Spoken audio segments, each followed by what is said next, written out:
Assalamualaikum warahmatullahi wabarakatuh. Perkenalkan, nama saya Novita Iswaya Fadila. Saya dari kelas MA 23C01 PDK, mata kuliah Manajemen Operasional Lanjutan. Di sini saya akan menjelaskan hasil sintetis temuan dari beberapa artikel dan juga jurnal. Dalam konteks ini, yaitu bagaimana sebuah perusahaan multinasional menghadapi tantangan besar dan mengelola variabilitas di lingkungan supply chain 4.0 di era digital. Langsung aja, yang pertama kita membahas terkait dengan strategi operasi di era digital. Berdasarkan isi artikel penerapan teknologi digital pada rantai pasok di era industri 4.0, studi kasus pada perusahaan multinasional olahraga ini menjelaskan bahwa penerapan AI dan IoT yang bersifat agile mengurangi lead time dan waktu pengambilan keputusan yang tadi dari 10 hari menjadi 5 hari. Lalu ada digitalisasi memperkuat resilience rantai pasok dan integrasi data real time seperti ERP dan IoT. Sistem otomatisasi yang mengurangi ketergantungan pada tenaga kerja manual. Di sini IoT dan TMS meningkatkan transparansi dan mengurangi waktu transit yang tadinya dari 42 jam menjadi 32 jam. Lalu berdasarkan dengan artikel yang kedua yang berjudul A Saving Supply Chain 4.0 and the Importance of Agility, Ambidexterity, and Organizational Culture, Case of Indonesia. Di sini menjelaskan bahwa agility memungkinkan perusahaan beradaptasi cepat terhadap perubahan permintaan, gangguan pasokan, atau disrupsi pasar.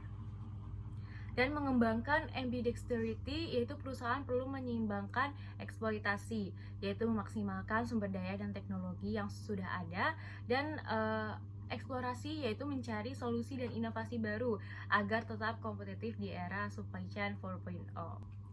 Dan selanjutnya ada artikel yang ketiga. Artikel ini berjudul Strategi Manajemen Operasional dalam Menghadapi Disrupsi Industri 4.0, Studi Kasus pada Perusahaan Manufaktur di Indonesia. Ini menjelaskan bahwa perusahaan mulai mengimplementasikan IoT untuk pemantauan mesin secara real time, Artificial Intelligence untuk predictive maintenance, serta ERP yang berbasis cloud untuk integrasi data terpusat. Contoh dari kasus di sini yaitu perusahaan tekstil ini mengimplementasikan IoT pada satu lini produksi terlebih dahulu sebelum diterapkan ke pabrik lain, yaitu pendekatan ini memungkinkan evaluasi dan penyesuaian proses secara lebih terkendali. Selanjutnya di sini ada artikel yang keempat yang berjudul Operational Management Strategies in Responding to Supply Chain Uncertainty. Di sini menjelaskan bahwa agile supply chain meningkatkan kecepatan respon terhadap perubahan permintaan dan kondisi pasar. Lalu ada penggunaan Internet of Things atau bisa disebut IoT, Big Data Analytics, dan Artificial Intelligence meningkatkan visibilitas dan koordinasi rantai pasok. Lalu kesimpulan dari keempat artikel ini menjelaskan bahwa strategi manajemen operasional di era supply chain 4.0 harus bertransformasi menjadi agile, resilient, dan berbasis digital. Penerapan AI, IoT, Big Data, serta ERP ini meningkatkan efisiensi dan kecepatan respon, tetapi memerlukan sumber daya manusia dan budaya organisasi yang harus adaptif. Lanjut ke soal kedua, yaitu ada peran forecasting lanjutan. Berdasarkan artikel analisis pengaruh forecasting demand terhadap efisiensi manajemen persediaan ini menjelaskan bahwa ARIMA merupakan model yang paling efektif dan akurat. Lalu yang kedua ada accuracy forecasting atau MAPE berhubungan negatif kuat dengan efisiensi persediaan ITR. Setiap penurunan 1% MAPE meningkatkan ITR sebesar 0,312 poin. Lalu di sini yang kedua ada jurnal yang berjudul Jurnal Big Data dan AI Sinergi dalam Era Digital. Di sini menjelaskan bahwa model forecasting modern yang mengintegrasikan big data, analistik, dan artificial intelligence seperti machine learning regression, neural networks, dan deep learning forecasting models dinilai lebih unggul dalam menangani data yang kompleks, real time, dan volatil. Selanjutnya yang kedua ada berdasarkan Isi artikel Sales Forecast for PT XYZ Sterilist Milk Production in the Jakarta Market for 2025 using the ARIMA model. Di sini menjelaskan bahwa model ARIMA merupakan pendekatan forecasting yang paling efektif untuk memprediksi demand yang sangat volatil pada industri dengan dinamika tinggi, seperti FMCG, yaitu Fast Moving Customer Goods.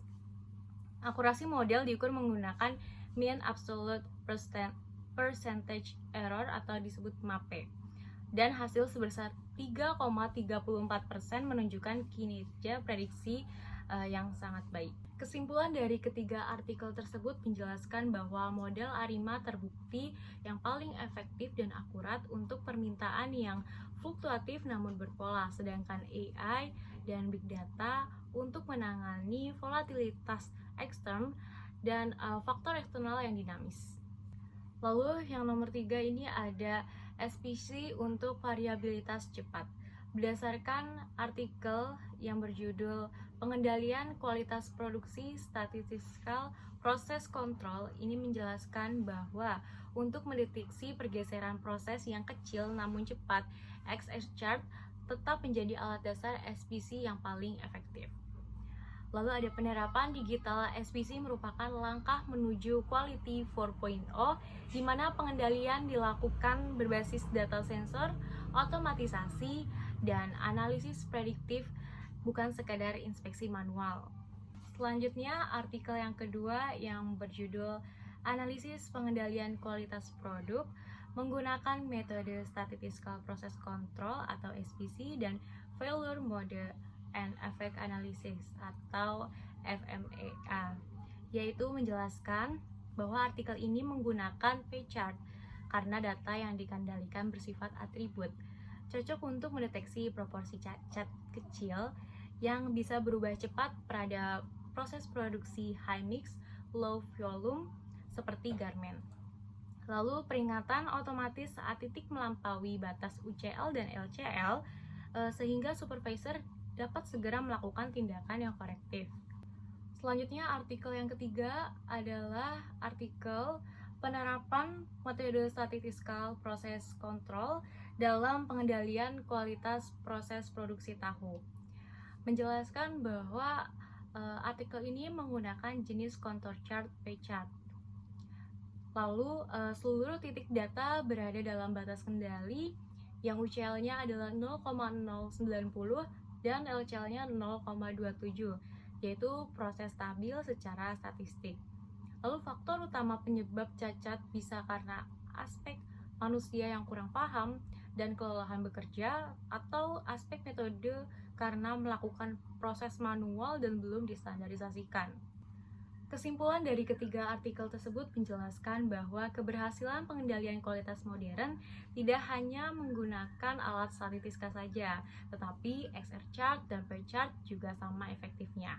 Yang terpenting adalah tujuan untuk zero defect dalam kerangka Quality 4.0. Sekian penjelasan sintetis temuan dari saya. Wassalamualaikum warahmatullahi wabarakatuh.